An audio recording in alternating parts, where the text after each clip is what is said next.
Now, you may be asking yourself, why are you putting cheese in an apple crumble to begin with? Well, yeah, you don't have to do that. We wanted to do something a little different. This is more common in diners in like northeastern America, probably like Wisconsin, Michigan, where you would see more cheese. And it is a delicious, nice little treat. Also the savory sweet. Savory sweet. Yeah, it works really, really well. So for something a little bit different, you can give it a shot. Also, we wanted to talk about cheese and pasteurization. Right. It gave us that opportunity to do that. So we're gonna make, it's pretty simple crisp.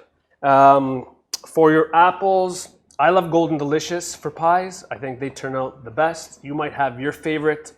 Go with what you like. I've listed a few options there, which I think work. In terms of texture, they don't get too mushy, but they still have a nice apple sweetness to it. But you can use whichever apples you like. We'll peel them. Again, remember, we're gonna wash them first, then we're gonna peel them and toss them in a little bit of lemon juice.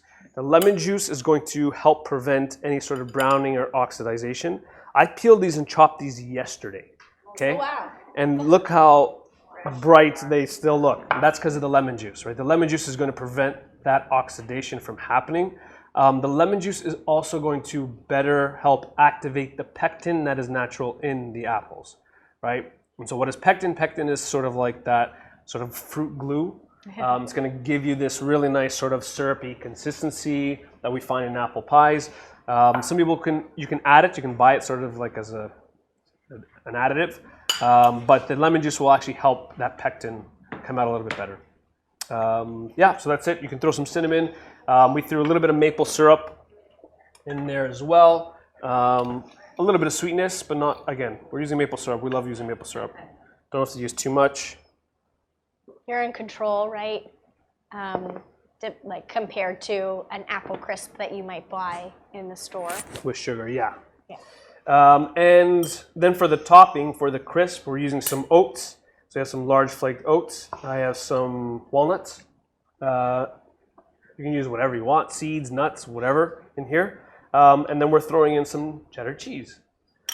Now again, like Stephanie mentioned, we're using, this is just an aged cheddar, pasteurized cheddar. You wanna, especially if you're immune compromised, and if you're talking about like moldy cheeses or blue cheeses, stuff like that, you wanna avoid. The other thing is just making sure that you're checking expiration dates, right? So this is, again, food is regulated, right? So you do want to make sure that you're using those specific dates and following the instructions on packaging. So if something says open and then refrigerate, make sure that you're following that as well.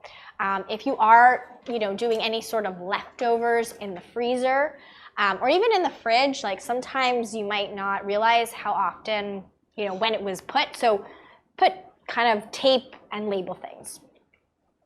Okay, so we have our oats, we have our walnuts, and we have a little bit of cheddar. And I'm going to add a little bit of cinnamon, and ground ginger to that as well. And a couple tablespoons of maple syrup. So a little bit in the apples, a little bit on the top. I'm using maybe a little less here because I'm making a much smaller version. It's like a personalized version.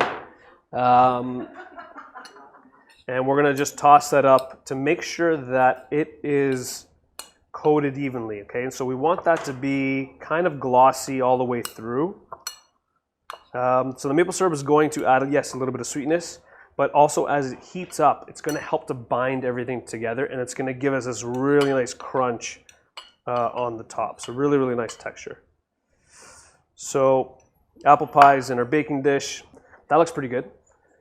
That goes in the oven, and we're gonna cover it up at the beginning, okay? So 350 degrees. We're gonna pop it in the oven 40 minutes, 45 minutes, and then take the lid off, the cover off for about the last 10 minutes just to get some really nice sort of caramelization on the outside. Got all kinds of things popping out of our oven today. All right.